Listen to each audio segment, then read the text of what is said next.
Hi, I'm Tom Travat, and this is Photography Adjacent, a podcast about photography and everything else. Each week on our show, we speak to artists, activists, writers, and the occasional photographer to learn about life through their lens. Hello and welcome to the second episode of Photography Adjacent. Today we're speaking to portrait and headshot photographer Jacqui McSweeney, who's based in Brighton. Just before we started recording on this podcast, Jacqui got the keys to a brand new studio in the centre of Brighton.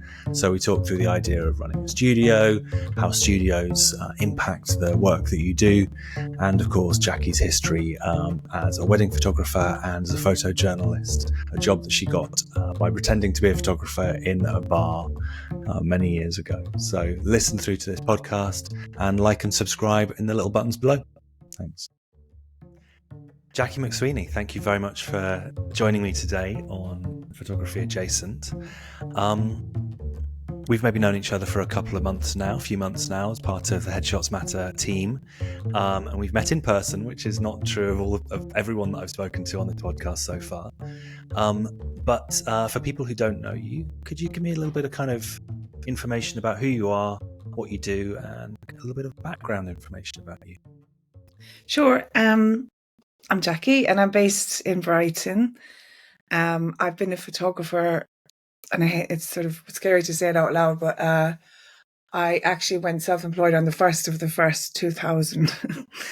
So it can very easily date me. So yeah, I was a photographer before then, but that was finally going self-employed and being on legit. And I am currently doing headshots, and that's where I'm going moving forward. But my background comes originally from press, and that started in the Czech Republic. Oh, wow. Strangely enough. And I kind of blagged my way into that, like we all do. I was in a bar and someone asked me what I did, and I said I'm a photographer, and I wasn't. I just wanted to be.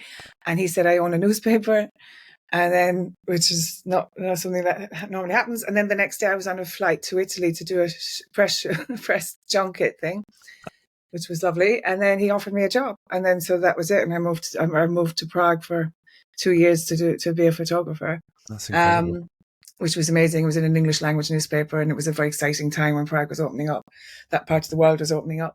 And then I've travelled around a little bit since then, but I based myself back in the UK pre-2000. And then I've sort of done a bit of everything. I kind of was doing a lot of music when I first came to Brighton, because it's a very music town, but there's no money in it. In music photography, and that got frustrating. And then I started doing weddings, and then it was suddenly I blinked and I'd been doing weddings for years, and it kind of wasn't what I wanted to do anymore. I was, don't get me wrong, I enjoyed my work and I was good at it, but I don't think I'd meant for it to go on for so long. And then lockdown happened, and that gave me pause, to think about what I wanted to do. Okay, so that took all of 2 minutes or even less to tell us the story of the last 20 years. It's incredible. That's a summary. Lots happened in between. So you live in or just outside of Brighton at the moment, but you work and your studio is in Brighton. We're going to get on to that in a moment because there's some big news. Yeah. But you started really in a professional capacity in 2000. So 24 years ago. So while everyone else was getting over their hangovers of the biggest New Year's that they were going to see, you were starting a business. Okay. Well done. Literally that, just after Y2K. Yeah. Okay, the computer didn't crash. Right, we can start a business. Yeah. I didn't need a computer. I had film. Right. Okay. Yes, of course. I think I was shooting on film in the year. No. Yes, the year 2000. Yeah, I was shooting on film in the year 2000 not down in Brighton, down in Exeter. So we've kind of we've chatted about this before, but obviously one of the new things that's happened to you is this new studio. So we're going to kind of start a couple of years back and look at the way that you transitioned from being a wedding photographer, presumably in and around the Brighton area. Did you travel as well for that, or was it? I've traveled. I've done weddings all over the world, really. Yeah. To really locating yourself. So changing from being somebody who was traveling regularly, away from home quite often, Yeah. maybe kind of mostly at the weekends, to somebody who's like, right, okay, I'm going to take the photography and I'm going to kind of focus it on a location. Yeah. And you've had this. So the big news is that you have just signed on a new studio. So Yeah, literally, as we came on to this, I signed. It's signed. So that's quite exciting. That's I'm amazing. currently in a studio in Hove, but it's quite tucked away, and it's been really good for a while, just for me to find my comfort zone and all of that, and to learn what I do and don't want from a studio, because I think that takes time. Anyway, I decided to go looking again because I kind of had a break from it, and then this place came up, and it just seems everything that I wanted out of the blue. Amazing. And I've signed, and I move in on the 1st of March. Yeah. In the centre, couldn't be more central Brighton. It's probably the exact middle of Brighton city centre, right across from a very famous landmark, the Pavilion. Yeah. And it's amazing. I'm very excited. It's exactly the location that every photographer would want to have a studio, essentially, isn't it? Yeah. It's a crazy. minute walk from the sea. It's a minute from the like the major shopping centres and stuff of central Brighton. Every bus crosses there. Crosses there. It's a lovely walk down from the station to there if you're coming down from London or anywhere else. Exactly. So it's absolutely perfect. And it's not the biggest studio in the world, but it's always good to have these little challenges, these little kind of limitations to work with in a studio. Yeah. So, I think you've got to, if you can tick all the boxes, you're incredibly lucky. I've realised that after the last few years, Yeah. If you've all the money in the world, you'll get all the space in the world, you'll get the ceiling height, you'll get the location. But, we're all limited by our budgets. And I don't want to have to sort of whack up my prices because I need everything on my list. So this ticks kind of 9 out of 10 of the boxes. And it's just, I am restricted slightly on height, but not on height. That's what I'm not restricted on the sort of length of the studio, really. But I think I know I'll make it work because I stood there yesterday and I felt the area that I photograph in anyway. I'm not somebody who's taking up the whole space. By the end of every shoot, I'm practically nose to nose with my person anyway, even though I start off thinking I'm going to really use the space today, and then we're up really close at the end. But so yeah, I think you're going to have to compromise. And what happens is ceiling height is such an issue, and here I'm sure everywhere. If they go in, there's a lot of Georgian buildings here, and if they go in there, they'll convert them and they put these false ceilings, and they're 8 foot, and they're just not right. So this guy hasn't done that here. Bit of luck. But how has being in a studio changed your photography? Because obviously going from, wedding photography is portraiture in many ways. It's a combination of lots of different types of photography. But you do a lot of portraiture within wedding photography. So how has, transferring from the sort of portraiture you would do on location using available light and maybe sometimes sort of off-camera flash, but how's that changed, or not? Never not for portraits. I hate that. Or how's that changed to now working, having worked in a studio for the last year and now having that kind of prospect of starting your own studio? How do you feel you've kind of developed?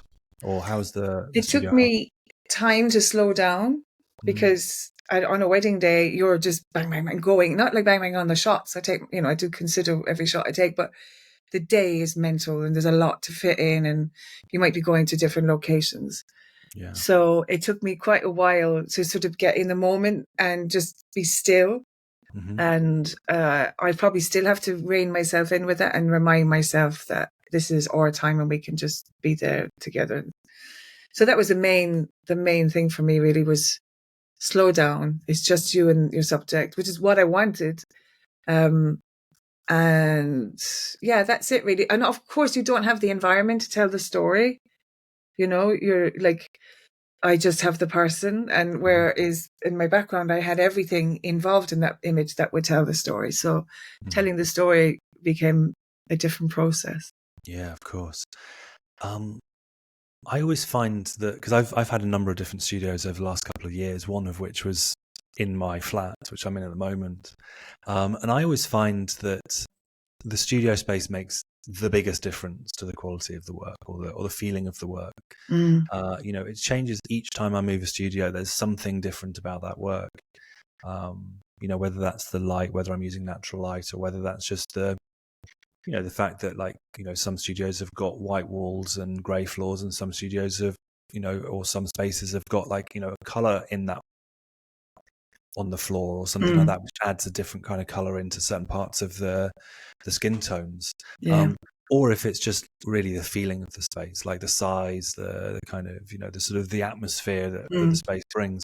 I always think that changes something. So, we can have these kind of conversations like, does gear matter? And, should we be thinking about like the cameras and the lenses and the lights and all that kind of stuff?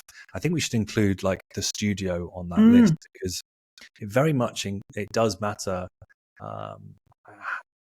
That feeling that comes from a studio, I think, matters. And you're just about to embark on that amazing journey of kitting out your own studio, to be able to start that. And I think it is a feeling. So let's say like buying a house or something, you walk in somewhere and you get a feeling. And yesterday when I went to see that studio, I walked outside and I looked through the window and I went, no, like that, I can see the back of the wall. I don't want to see the back wall from where I'm sitting. But actually then the second I opened the door, I had a completely different feeling, and could feel myself working there. And what really was a big thing for me is that there's two massive windows that are south facing, and I've been in a box for 2 years now.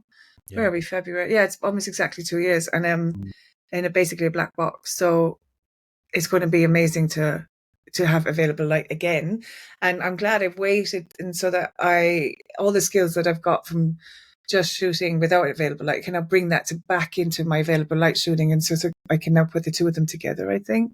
I think I'm excited to see the first shoot I do. What will it be like? Yeah. What will I be drawn to? Will I be drawn more to the available light, or will I sort of, I don't know. That's very exciting. It's the very first shoot in there. That's great. I mean, one of the things that strikes me about your work is that it's absolutely about the intimacy that you create with the person that you're shooting. It's about that kind of connection. And so, having a massive studio isn't really the most important thing for you. No, for me it's very much a one-to-one thing. It's a conversation, 100%. And it's the very first photographer I ever fell in love with was Jane Bowen, the Observer photographer. And I actually met her once and we had a conversation, which was amazing. And I asked her a couple of questions, but she famously used just to go in and get 5 minutes with these huge stars and shoot on an Olympus, and she would shot everything at the exact same setting. So she would bring them to where that setting would work on her camera. So cool. And for her, every shot I ever saw of her, you think that person was crawling out of the picture and into sitting down with you. That's what it was, hugely about the connection. And that's the way it is for me. If I can't see something in their eyes, then I don't think I've captured what I want to capture. Of course, everything else is really important, but for me, it's the story of their eyes. There's just that. So, absolutely. You flick through the joy of shooting on digital these days is that you can shoot hundreds of photographs, and then at the end you make the selection of which ones that you like, and there's just like, you can have 2 photographs that are almost identical, and there just be the tiniest of difference, and which one's the right one to choose. Yeah, absolutely. It's that feeling that you've captured. Yeah, it's just that flicker of the eye. Something changes because something in there thinking of that, exactly. Their mind is changing, and the conversations you have. I really talk to my clients when they're with me. I can't stop doing that. I've been doing it for 20 odd years. I just talk as I photograph, and it's always how I've done it. I can't do it any other way. But so the conversations we have are incredible. So you can go from like, oh, how did you get here, blah blah blah, to like, wow, like something hugely profound by the end of the shoot, or even like halfway through the shoot. And I'm blown away by that, and how comfortable and how open and honest that they are. And then that is 100% available in their eyes. That's what we're always looking at. No, absolutely. So that's my passion, is what's coming out in the eyes. Absolutely. Do you predominantly shoot actors and performers, creative folk? I also shoot. I mean, for years I've always done headshots of corporate people. Okay, not my favourite, if they're watching.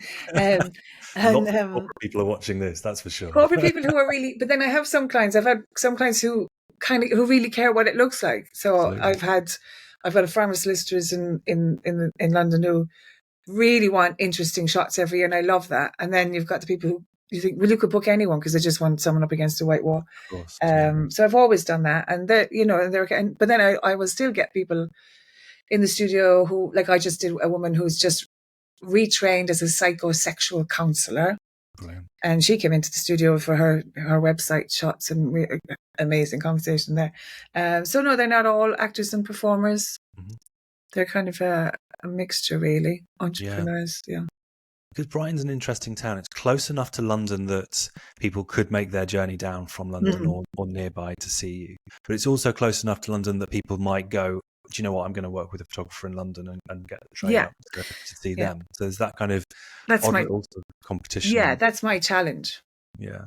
Is trying to have them not go to London to people like yourselves. So it is that. Like, they don't need to, but I think, and there are photographers here doing good jobs. I think there aren't really creative headshot photographers here. I think there's very traditional in a way. So I think the people that will go to them won't ever come to me anyway. But the people I want are the people who will travel, people who will get on, who care enough to get on a train for a decent shot. Yeah. So they're the ones that, and I also get people coming from London and from, because I cover like Chichester, where there's a lot of performers, and the other direction, like Hastings and stuff like that. So absolutely, it's a good spread. I used to live in Brighton, and so I know the city relatively well. I did my undergrad there and stayed there for another couple of years. But it always did feel like it was in a little bit in that kind of shadow to London, because I was in the arts, and the arts always felt a little bit like, oh yeah, you can have your gallery, you can have the the exhibition space, but it's London's just there. You can go and see all of these shows and so forth. So it always felt a little bit like just in that shadow. I love Brighton. It's a great city. But it's a challenge, right? It's a challenge starting a business in a city that maybe does have another very large city very, very close to it, or relatively close to it. One of the things that kind of strikes me about your work then is, like you say, there's a kind of creativity, there's a kind of there's sort of the artistic element to what you do that maybe other headshot photographers in that area just haven't kind of got on that bandwagon or got on that kind of train yet. Let's think about ways to make headshot photography a little bit more interesting, or something like that. Why do you think that is? Like, there's an absolute fucking surfeit of headshot photographers in London that are just trying all sorts of different things. But what's happening in Brighton? Down here, I think comfort. I think it's comfortable. I think if they have an existing career and it's sort of going okay, we're all guilty of getting comfortable. I don't know, really. Brighton, as you say, Brighton is a funny town, because we often do, and myself as a Brighton person too, you will just hop on the train. So I don't know there's definitely some photographers. Oh, I don't know. They're sort of a bit stuck, but creatively, it's not there. So I don't know, really. There's this, because if you go out in Brighton, you'll meet 50 photographers. Absolutely, yeah. My old address on my website is, if you look on the Google Maps for that, there are 20 photographers on the road I've just was living on until recently. So there are a lot of photographers around, but it also, I, including myself, was working in London for years. So I was seeing London as my sort of where I went to work, aside from weddings, which could have been anywhere. So I think we all assume that that's where the big box is. And anyone who's maybe just here isn't kind of latching onto that. But why there's some photographers not kind of going down the creative route? Not every photographer has to be creative. The sort of there are photographers who are making probably a lot more money than we are, who are what I call a jobbing photographer, who will do this and who will do that, but do it well and technically really, really, really well. So they're not necessarily cut from the same creative cloth, but they are technical. And I'm not a technical photographer. And I've never been, and I am more of a feeling photographer, an emotional photographer. And I can date that back to working in camera shops. When I was very young, I always worked in camera shops, and you would get some guy who has, all the equipment in the world, would come in and ask very technical questions. And then I would look at their work and think, oh, Jesus Christ, if I had your cameras, what I could do with it. But because they just had money and the sort of technical know-how, there was no emotions in their photos. And I'm the opposite. I think I'm more emotional and less technical. Mm-hmm. Like I'm not a But gearhead or anything. presumably, a couple of decades worth of shooting weddings where you have to be quick. You do have to feel it. Yeah. You have to dial in the settings and know them well enough to get the shot. Mm-hmm. But beyond that, you don't need to know anything more.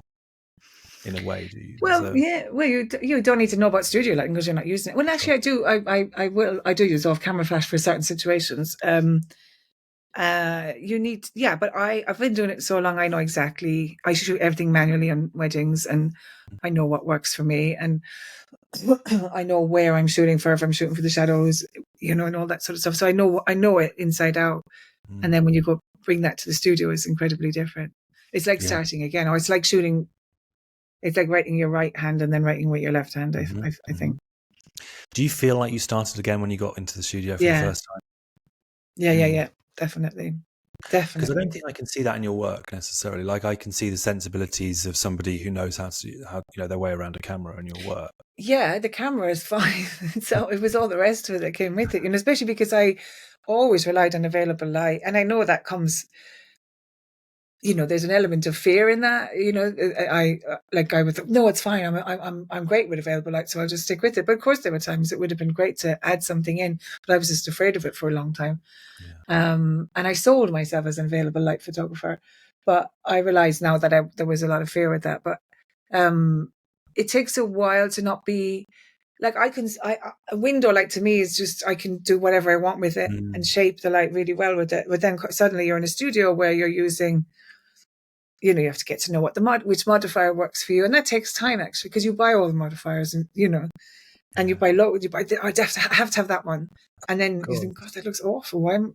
How come that guy gets a really good result with that, and I can't? Yeah. Because again, you have to find what suits you, and all of that takes time. But the camera, of course, the camera stuff isn't a problem for me, but it was the other stuff. It's been 2 years. It's taken 2 years to really get comfortable. Different modifiers work for different faces. Say again? Different modifiers work for different faces. Absolutely. But even I've seen that shot and I love it. And it's a guy with a slim face, sort of, maybe an older guy. And I really want that sort of harsh light. I'm going to kind of do my version of that. And then it just seems to look so different. I don't know. It's just, but it's also what your comfort level is. So it's like we all have a different lens that we prefer. That works well for our style. And I feel the same with modifiers. And when you kind of find the modifier that you think, oh, that's what I've been trying to get.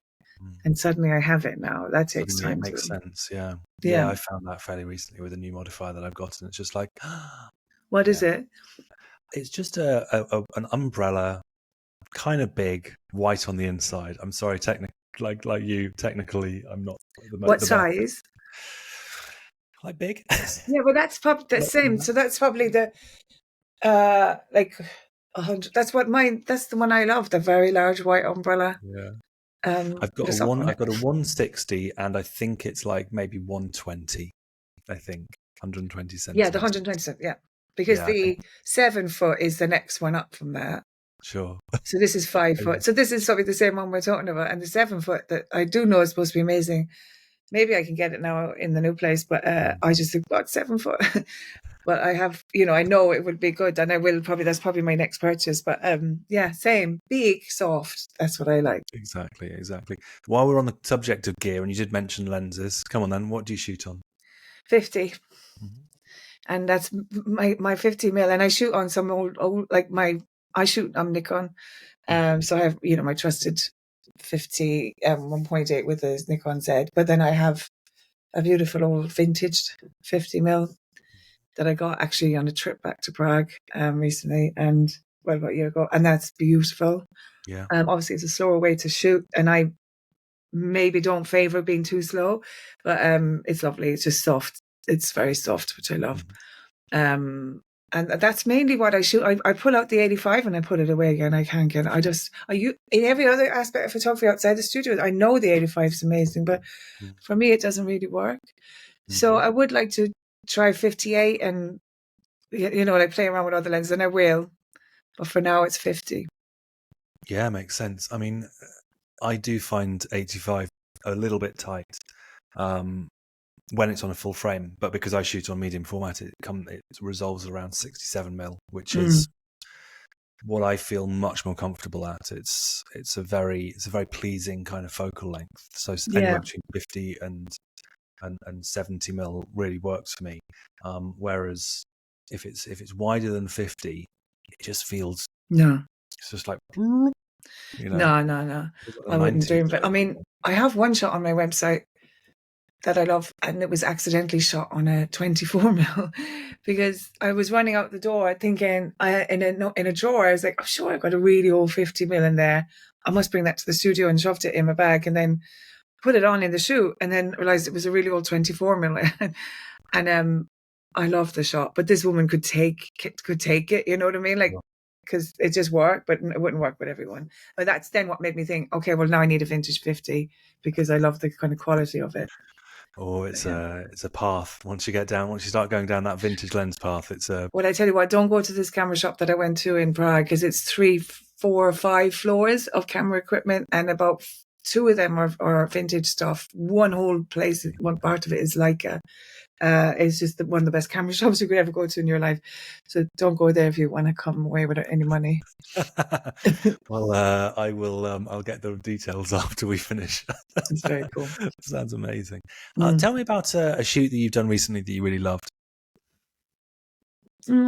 Actually, there was one. I mean, I had a young actor come in who booked, like a basic package. And then and he'd never done a headshot. And this is about maybe 6 months ago, maybe. He'd never done a headshot session before. Very new to acting. And probably about 20 minutes in, he was like, actually, I want to do more. Can I upgrade to the next package? Because he was really enjoying it and realized that he'd sort of booked the wrong size package, really. And I did say that to him. I said, that's kind of for just one-off shots, and what you want is something more creative. And he just really came out of himself and arrived wearing these really nerdy glasses, and which were really cute on him. But, by the end, he just looked like he was, I don't know, he just looked amazing, kind of full of vim. He just brought a lot to it. And I love that we kind of saw him come from never having a shoot to just really, really killing it, and realizing himself that he needed to value this more in the middle of the shoot and kind of put more into it, and as in more money as well, which is good for me. Of course. I love it when that happens, when people recognize the value of the photography, but it is very tricky because it's always a balance between, spending more money essentially at the end of the day, isn't it? And we know how in how much short supply money is. Yeah. Right for terminology? In such short supply. No, anyway, we'll cut that one out. Everyone's skint, basically. Everyone's fucking skint. Yeah. One of the things that I love about the sort of the process that I work in, which is essentially it's relatively open. There isn't packages. It's just like, you come and do the shoot and you choose what the photographs that you buy. Is that people don't necessarily come with a predetermined idea of how many photographs they're going to buy. And they come away being like, oh, well, I love that one, I love that one, I love that one. So let's go for it. I've tried different ways, and I'm still experimenting with that. I've, even over the years with my other website, that sometimes I would have prices on and sometimes I wouldn't, and we'll just see how that goes. Prices on always wins out, I think. But this way I'm probably going to change again soon, because I'm just trying to figure out what works best for me and for the clients. For me, I sort of would rather just have one flat fee and then they buy extra. And then you have to look around what's around you, and is it going to seem too foreign for people to look at and kind of think, well, I don't really understand that. So I'm trying to figure that out, and probably in the new place I will just go with, I think, one fee. But the psychology of packages works in that, it's studied and we know it works, and so there's that as well. Absolutely. They're kind of always picking the middle package, and you've got to try and make the middle package what you want to be regularly selling, of course. Yeah. Which is, very much comes from the kind of either the wedding world or the actor's headshot world. Yeah. I think when you say, look at what's around you and look, what are people used to. If you're an actor, yeah, sure. Okay. You might be used to seeing these kinds of packages, but if you're not an actor, you've probably never looked at a headshot photographer's website in your life before. No. So how you price what you do it's completely up to you. And, Yeah, no, they you're will be right. like, well, And I've never ever in all the years with any kind of corporate headshots or any other kind of commissions I ever got. I've done lots of authors and stuff, and over the years this would be all out of the studio. I've never done a package. sure. So I think maybe I have sort of bought into that thing at the studio. So as I say, it's all an experiment still, and I will see what finally sticks. Mm-hmm. And sometimes I think I'm going to change it. Oh, but I had that guy inquire yesterday. I don't want to change it while he's still about to look, and then Yeah, and then exactly. that happens, and then I think, well, I can't just wait for that guy. So I just change it. But yeah, we'll see. We'll see how that goes in the next sort of few weeks, and decide what I decide to do. It's always about kind of it's an iterative process, isn't it? It's always about changing just a little bit here, changing that Yeah. back, trying this thing out and seeing what happens. I mean, you get scared because you're like, what happens if no one books me for that month? Because I've, and then you're like, I can't pay the rent. And it might happen. And, in 24 years of being a photographer, there have been years that have been unbelievably good where you think, I am riding the gravy train. Oh my God, I'm actually going to be quite a well-off person for the rest of my life. And then you'll have a year which is just shocking. Yeah. And because you work for yourself, you might have another year where you've got a lot of stuff going on outside, and that takes you away from your business, but stuff beyond your control. So in the lifespan of a career, there will be a lot of ups and downs. And you will, as a self-employed person, you will live in fear. It never goes away, ever. It goes away for about 5 minutes when you've had a few good jobs and you're like, haha, I'm amazing. But then the fear comes back and bites you on the ass pretty quickly. So fear is just part of being self-employed. Definitely. Do you think that holds you back at all, the fear? Or do you think it drives you? No, I think it's the opposite. It drives you. Yeah. Because you have to pay the bills. Seek more. Yeah. I don't come from money. I've always been sort of very self-sufficient. I was single for many, many years. It was just me. So if I didn't get it, it wasn't coming into the house, So yeah, I've always been driven. I'm not a money-driven person. I'm driven by paying my bills. So I need to get driven by paying our bills. Yeah. So I think it drives me. I think what you have to be careful of is you can kind of get stuck in two ways. You can get stuck in, okay, well, great, phew, I've made the rent now, I'm fine. And then maybe coast after that. That can be very easily done, and then get comfortable. But it's about kind of going beyond that and then being still uncomfortable, even though you know you've covered your bills, enough to get more work in. Yeah, I think that's my approach. Is that, you hit that point where it's like, okay, at least I know I've got those sorts of things covered. But actually, the process of trying to ride that roller coaster ride up to the top is the really enjoyable process, because you are pushing outside those comfort zones. Yeah, and that's really important. And I was guilty of that at different points in my life, where just kind of been relieved that I had enough. But then I did a mentoring session with somebody, and they kind of figured out why I did that, because we all have different money things wherever you come from, and I come from a background where money could be an issue, and I would worry as a child, and then I'd realize money was okay, so I'd stop worrying, like this was all going on in the family, and I brought that into my business too. And when someone told me that and said, that's what you're doing, you're kind of living in fear, you keep putting yourself back in, then I was able to let go of that and say, okay, now I can go further and not just be relieved when the right amount of money is coming, and then go beyond that. Yeah, absolutely. I think my mum hates me because of my lack of fear of not having money. My mother used to say I was fearless too. But I think that for me, that comes from having spent significant portions of my adult life. And we're not talking about like teenage or early 20s. We're talking about kind of late 20s, early 30s. With no money. Not that there's not been a source of income or that I've been spending it, just that I've been so dedicated on other things like my education or like running galleries and doing it on an absolute shoestring budget, that there has never been any kind of, sort of buffer zone, because there's never been any money, any real money coming in. And I think that actually gave me a really good basis in a way to take that risk. It's like, what's the worst that could happen? Oh, I'm poor for a little bit. Oh, I have to, borrow a little bit of money, or I have to, Yeah. eat beans on toast for a month or something like that. The more risks I would, if I have £20 in the bank, which thankfully that hasn't happened for a long time, but I would tend to take more of a risk than if I had £200. So what? There's only 20 quid. It doesn't matter. Like, Yeah, exactly. so Who cares? I'll just go for it. But thankfully, things are a little bit better now.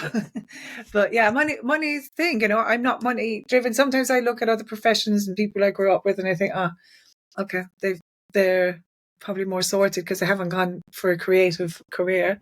And I think they would be sort of jealous of people maybe who had a creative career, not necessarily jealous, but find it interesting. And I think when I retire, I'll be like jealous of them. Think, okay, you went to the same place every day for 30 years and now you've got money in the bank. And Yeah, you've got a pension. yeah, what's that? What's pension? Yeah, exactly. Yeah. Guys, start a pension. Tell me about Marketing yourself as a small business in a reasonably small city. I mean, because Brighton and Hove is a city, how do you go about it? What's your kind of go-to set of methods? You might not be asking the right person this. I mean, I'm getting help with this now, very good help, but it's a difficult one because look, Instagram is the beast that we have to feed, and I hate it. Like hate it. And I know that I scroll through and I look and I think, oh my God, they seem to be doing so much better than I am.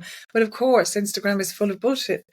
It is. We all know that. Like nobody is really, sorry to burst anyone's bubble, but no one's doing as well as they're doing. They probably say they're doing on Instagram. Of course. But yeah, we all know that, but yet we still believe it. But we still need it because your clients definitely need a reference. And I go to a business's Instagram because I want to see their aesthetic on it. I want to see how I want to see. It tells me a lot. That grid will tell me a lot about a business. And a lot of clients will never come near your website ever. They will just look at Instagram. So it is good that way. But I don't love it, and I'm not on there enough. And I sometimes I would be really good and I think, oh, that's it, I'm going to correct. And then I do nothing for days or weeks. So that's always been a problem. So word of mouth originally was my business for years, for many, many years. And I've always, all my work was referrals. I never advertised, but obviously this is different now. So yeah, it's all pretty new. And I know networking is going to be very big for me when I move to my new studio. Yep. There are some places near there that I have to get kind of. There's a pub called the Actors Pub around the corner from the studio. Yes, there is. If I can't at least set foot in there, exactly. That's probably a good place to go network. But yeah, I'm not great at it, to be honest. So I can't really kind of give words of wisdom there. The one thing I can say is be authentic. Whatever it is you're going to do in promoting yourself, be authentic about it because that's who you are. If you're putting one thing across and then they meet you and you're something different, it doesn't gel well for the person. No, absolutely. And I think that, you touched on social media and especially Instagram. I think the platform actually these days rewards authenticity. It rewards that kind of sense of getting a real look in the behind the scenes, like who am I as a person, rather than just like who am I as a business owner. I know. Or what does my business want to say? It's like, okay, let's find out a little bit more about this person, because everyone's going to build up these kind of parasocial relationships with us, right? That's kind of what we want to be sort of promoting in a way. Yeah. I wish I was better at it.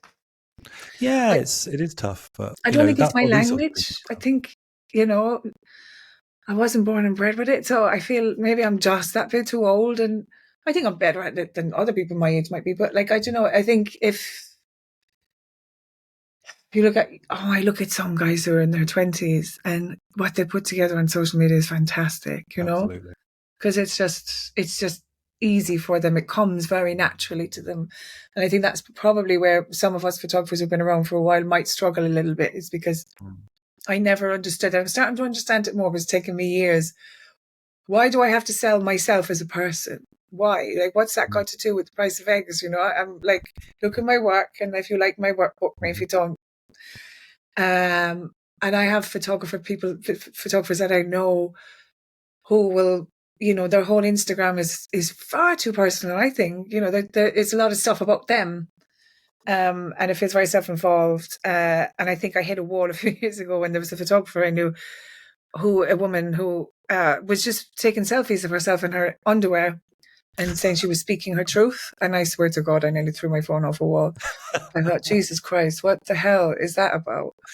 What does it even mean? And I am old school, where I've literally used my elbows to get in front of other photographers to get a shot in the press days. I was the only woman, and now I see photographers being their brand makers, and I think, Jesus Christ, you've come backwards so much. So social media winds me up about that. I don't get it, but I'm starting to understand more, especially with the studio, and I'm looking forward to doing that now with the new place. Is people want to see where they're going. Mm-hmm. I want to do more background, and this is the place you're going to be coming into, and absolutely. That, because that's attractive, I think, but they don't need to know what I have, what's going on in my private life. They don't need that, but they want to see. I like that we can share more behind the scenes, and that's kind of part why I'm looking forward to getting to my new place. I tried it in my other place. It just was very unphotogenic. Yeah, of course. It does make a difference, doesn't it? Yeah, it does. Yeah. I mean, with the new place, you could, there's 5 reels waiting to be made. Oh my God, I know. Yeah. Decking it out, ripping up the carpet, putting paint on the walls, all the kind of stuff that you can do. All of them are like easily, sort of 15 to 20-second reels. Yeah, Boom. and the location. Exactly, the location, yeah. Yeah, like if you ever get lost, the pavilion is there. Like, you know what I mean? Yeah. So, go to the pavilion, call me. Yeah, right, just shout and I'll hear you. So yeah, there's all of that. So that straight away, that's going to hopefully create some bit of a buzz with local absolutely. People, local people, I hope. And maybe get other people to share it a little bit more. So absolutely.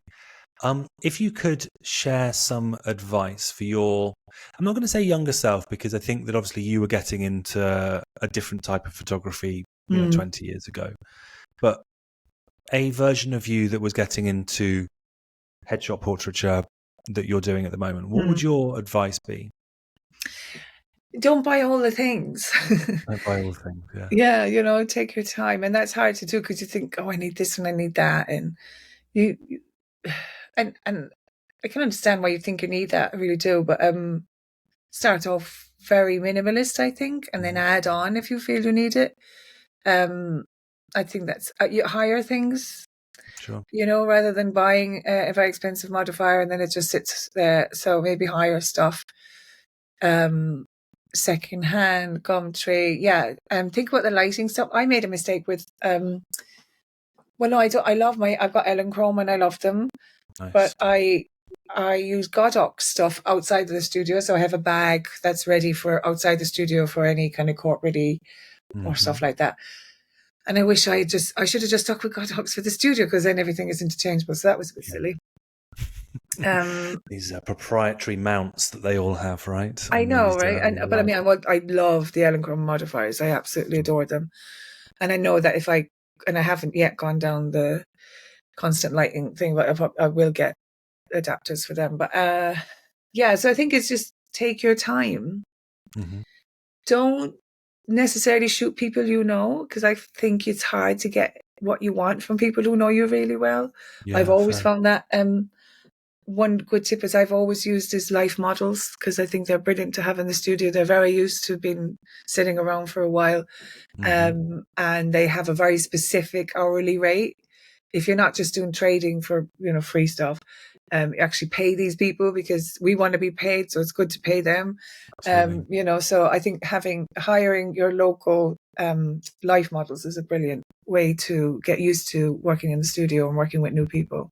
That's fantastic. It's a great tip. Just before we wrap up, your new studio is 30 seconds walk from the Grand Parade site of Brighton University, including one of the better photography courses in the country. Do you have any connections to them? I would have. I used 2 years ago, and I used to have a lot of students. At one point, a long time ago, I worked in a studio at the top of St. James's Street. So we would get students coming in there for work experience. Nice. Who always had very high hopes for their photography career. Yeah. Bless them. But so now, have I got any connections there now? Only ex-students, really. Because Mark Power. Is he? He Yeah. can't be still there. I think he is. I follow him on Instagram, and he's still posting stuff. I'm sure he is. He was there when I was there.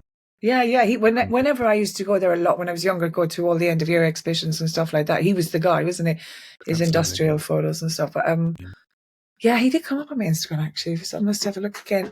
But no, I'm trying to think. No, weirdly, no. No, the Phoenix Art Centre, which I love. I definitely know a few people there. That's a place I would have loved to have had a studio, but Yes, great studio long spaces. waiting list of about 5 years, I think. I think you've done a better job. I think having your own space slightly separate is not a bad idea. Yeah, no, it's going to be amazing. But yeah, so that's the exciting thing. So, but I'm not sure when we will be putting this out, but everybody come and check me out in the middle of Brighton. Exactly. Talking of which, how do we find you online? What's the best place to find you? JacqiMcSweeney.com. JacqiMcSweeney.com. JACQUI. Yeah. We will post everything in the little description down below as well, so that people can follow the links, and they can add you on Instagram and so forth as well. Yeah, and I'm always happy to. I'm always delighted to hear from anyone. And if you even, if you have ideas of what you want to do, or if you're unsure, is this the right? Because there's a thing that before we wrap up, but branding photography is huge, right? Yeah. I feel like I want to get people to have grown up images, which is for me is come into the studio and have grown up images and not you out in a coffee shop, drinking coffie and laughing. With a laptop in front of you, yeah. You know what I mean? Yeah, of course. So if somebody is watching this and thinks, which route should I go down? Talk to both a branding photographer and one of us and see what the difference would be. I think you can still do branding photography in a studio, but to be authentic about it, and I want to hear from anybody who wants to invest in themselves in having really interesting shots done. Absolutely. That's fantastic, Jacqui. Thank you so much. Thank you. It was really great to have you on, and I look forward to hearing more about the studio and seeing some behind the scenes. Well, you'll see quite a lot then. Yes, I'm sure I will. Yeah. Thank you very much. Thank you.